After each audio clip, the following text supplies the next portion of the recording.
Welcome to the Business Spotlight Podcast. My name is David Beeson. I am your host for today's conversation. And my guest today is Billy Pullen, the owner of JVA Monitored Fencing. We're going to be talking about his business, journey to business ownership, challenges, best practices, and share a peek of what it's really like to build and operate a business. Billy, welcome to the show and thank you for being here today. I would love for you to give us a little bit of background of who you are and tell us a bit about your business as well. Well, thank you, David. Great being with you. Yeah, JVA Monitored Fencing has been around for 6 years in the United States. Well, JVA itself has been around for some 35 years. So it's certainly not a new business.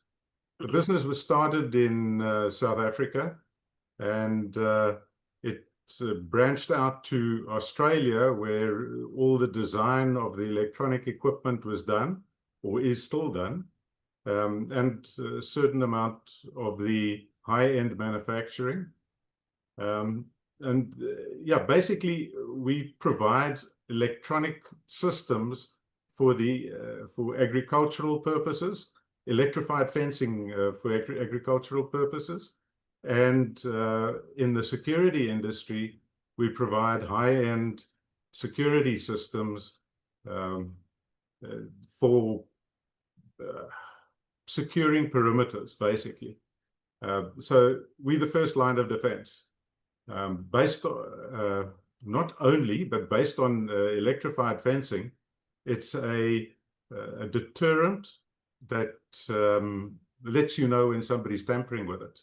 So, the typical application is for installations where business owners need to secure assets that are either their own or clients' assets that are stored in or outside a building. So in the open air, car wrecking lots, yards, vehicle storage, equipment storage, outdoor storage, the list is endless. We also do a lot of penitentiaries. The business in the United States started about 22 years ago, with the supply of equipment to secure penitentiaries. To date, there are 75 or 77, I'm not sure exactly how many, but 77 penitentiaries that are secured with the JVA equipment. Gotcha. So, yeah, it was that was all done at arm's length, and supplied from Australia and South Africa. And then 6 years ago, my wife and I decided to move to the United States and start a physical presence here, where we've been servicing the agricultural market, but the high end of this agricultural market. We provide systems rather than the traditional fence charger that most youngsters get belted by when they run around on granddad's ranch. So kind of set the stage for the audience. Generally speaking, what does your current ownership structure look like? Are you the sole founder and owner? Do you have a business partner? Are there outside investors? Okay, so it's my wife and I that own the business here in the United States. And we distribute the JVA product range, and we've got exclusivity here in the States to do that. Awesome. So what is your current role in the business? Like, what's your day-to-day look like? Well, from beginning to end, everything. Yes, sir. Everything that my wife doesn't do. She's and then everything that my wife tells me to do. So Yep. I just got married, so I know how that is. oh, well, congratulations. Thank you. Yeah, look, we run a very lean structure here. We've got a warehouse down in Texas, and Lockhart to be exact. That's the barbecue capital. It was of Texas, then United States, and now it's the universe. Yes, sir. So, well, with Elon's landing here, it has become the barbecue capital of the universe. Yeah, that jokes aside. Yeah, I look after the day-to-day operations of the business, do the training, do the customer and client interface, where my wife does very effectively does all the background and support structure to the business, the marketing, the accounting, the ordering. I mean, she's um, got a degree in logistics, so I'm well supported. Awesome. So, when you look at your role, how many hours do you spend working in the business, so the job itself, and how many on the business, so strategy, planning, etc.? Okay, so it's like any business, there are no defined hours. Well, certainly not for a business owner. So we haven't reached the point where we can clock in at 8 and clock off at 5. Yeah.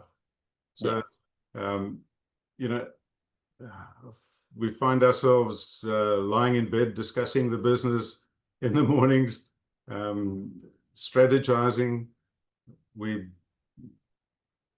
tackle the day and see what the day has to offer and um, uh, what needs to be done. And then in the evening, we discuss what's happened through the day. Yeah, obviously it is important to take Yeah. time out.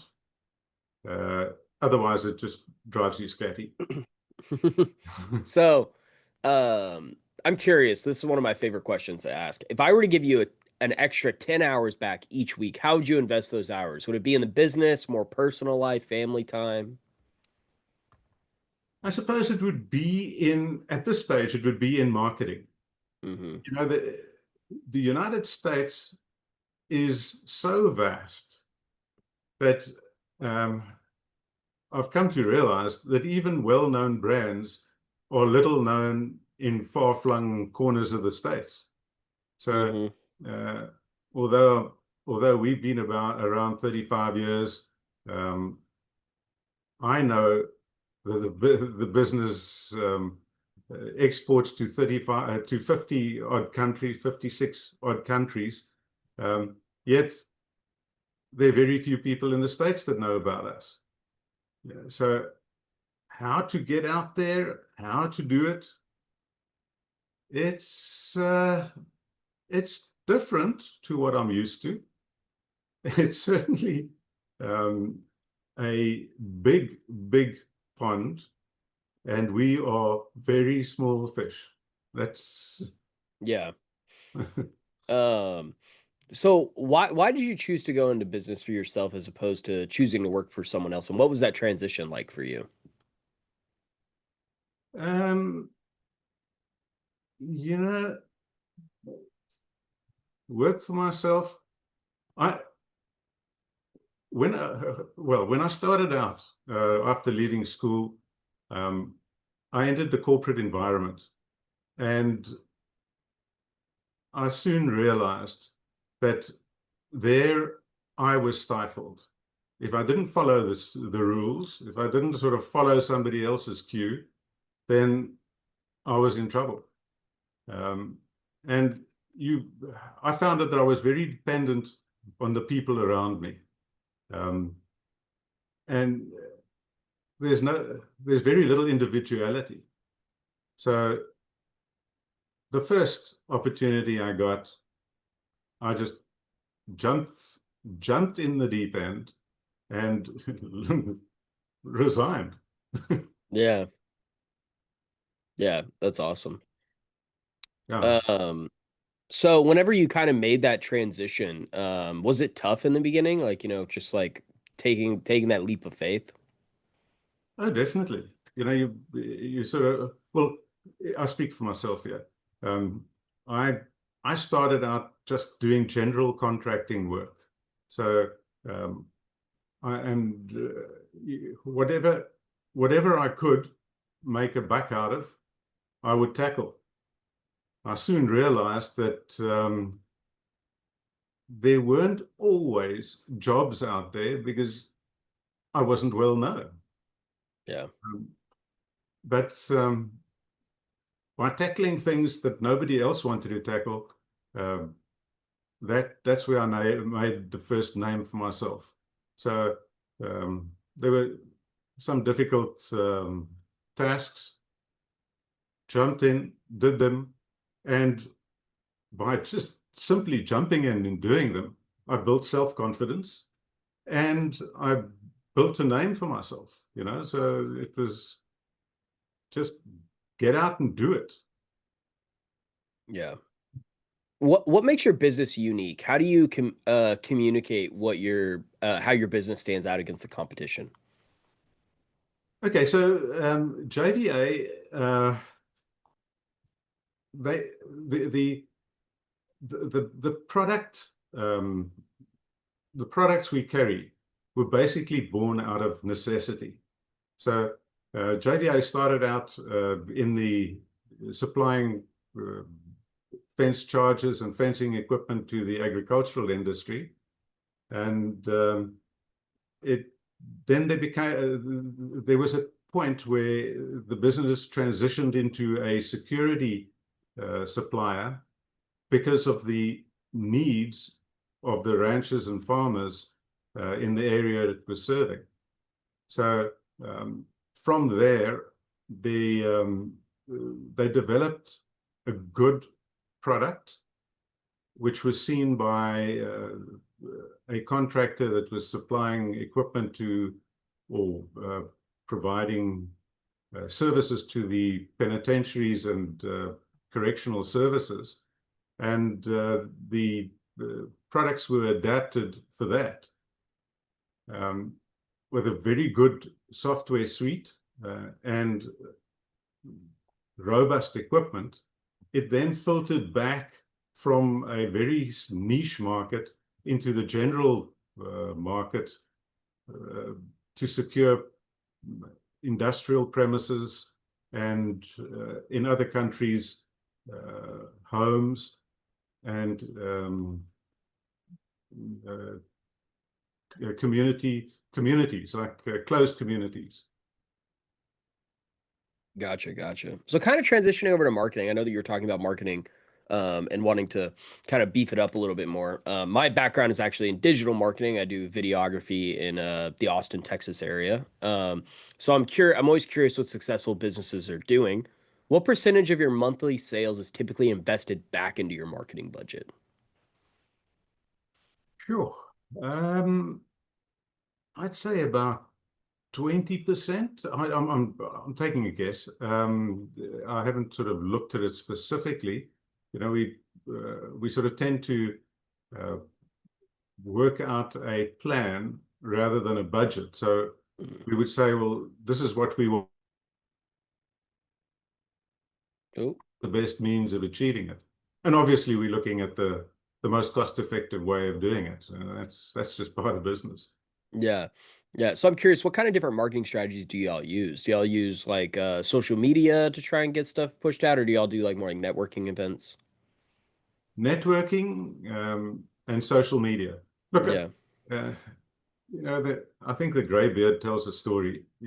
Social media came long after I started in business.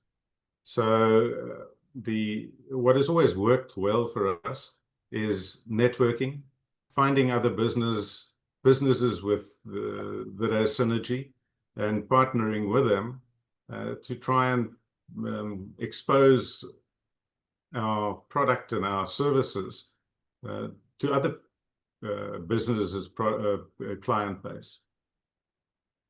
Gotcha. What approach do you have to tracking leads? Do y'all have a CRM that you prefer, or do you kind of just go off memory or anything like that? Well, we got a spreadsheet with all the replies we've got. So, Gotcha. you know, it's pretty basic, but it's effective. You know, you can see it. It's there for you. With the advent of AI, and well, we've got to wrap our minds around that and sort of more effectively work out how it'll work for us. Yeah. That Yes. Yeah. Yeah, AI's completely changed the game in a lot of ways for sure. Yeah. No, look, I certainly don't understand it in its full capacity, but my leaning is towards it and doing more with AI to try and generate business, because let's face it, that's what it's all about, generating leads. Yeah. So let's move on to a little bit of a team building questions a little bit. I'm curious how big is the JVA team? Well, JVA, the it employs, I think, about 600 people. Nice. But that's worldwide. Here in the States, uh, the two of us, we starting out from humble beginnings, and we bring in people as required. So it's not a put it this way, it's not where I want it to be, and it isn't where it will be in 5 years' time. Yeah. Awesome. Well, are you ready to transition to a couple rapid fire questions? Yeah, sure. What is the key to success for you? Key to success: focus and perseverance. You, I think most people are going to get to a point where there's doubt.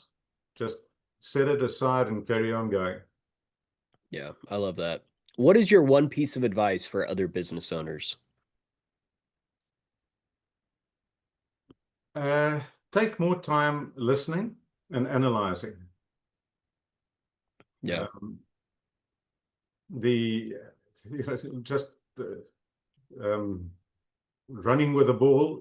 You got to listen to where your teammates are shouting from, and analyze what their best approach will be. Yeah, no, that makes sense. What is a book or podcast you're reading or listening to right now? Okay, so I fancy old Joe Rogan. More because he's or mostly because he's an interesting character, and Yeah. he gets it going. As far as books go, the book that comes to mind that has had a profound effect on my thinking is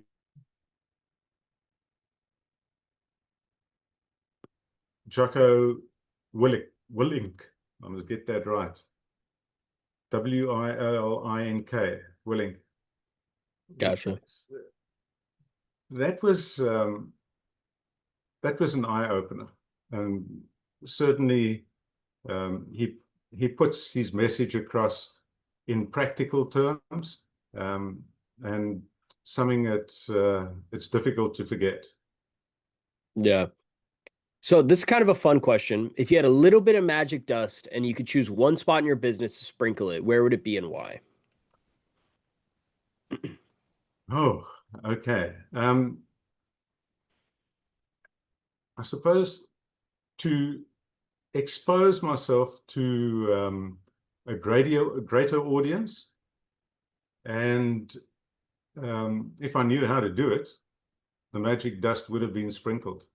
Um, uh, yeah, so to increase my networking, my network, basic the and get on top of AI to see how I can do that most effectively.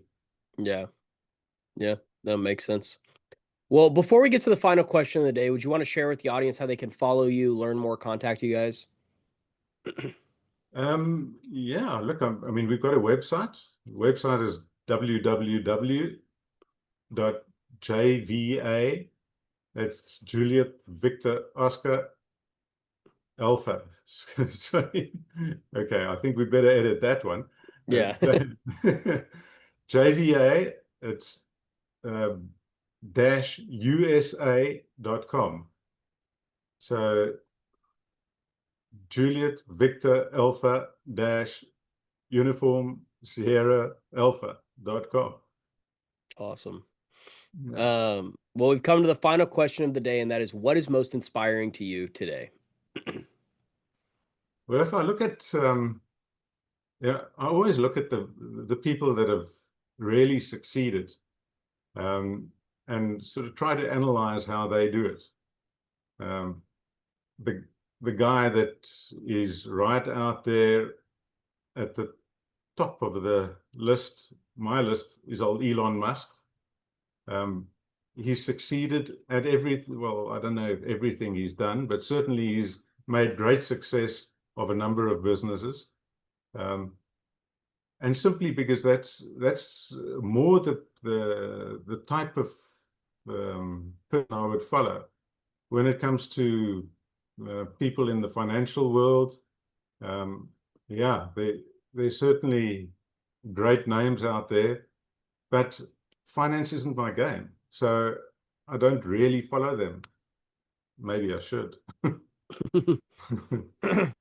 Um, well, thank you so much for taking time out of your day to be here. This is a great conversation. I really enjoyed getting to hear your story. So thank you so much for sharing. Also, I just encourage all of you watching to save this show and come back and watch it again because um sorry, I'm gonna do that one part one more time. Catching on my throat there. Sorry. Um thank you so much for taking time out of your day to be here. This is a great conversation. I really enjoyed getting to hear your story. So thank you so much for sharing. Also, I just want to encourage all of you for watching to save this show and come back and watch it again because Billy really did have some great insights for business. Also, don't forget to like and subscribe to our channel so that way you get notifications every time a new conversation drops, just like this one. Thank you to everyone who joined us today, and a special thanks to you, Billy, for being with us today. We really appreciate it. David, thank you for the time. I look forward to looking at more of your podcasts and following what you do and say. Thank you very much. Yeah, thank you so much. And I will see all of y'all in the next episode.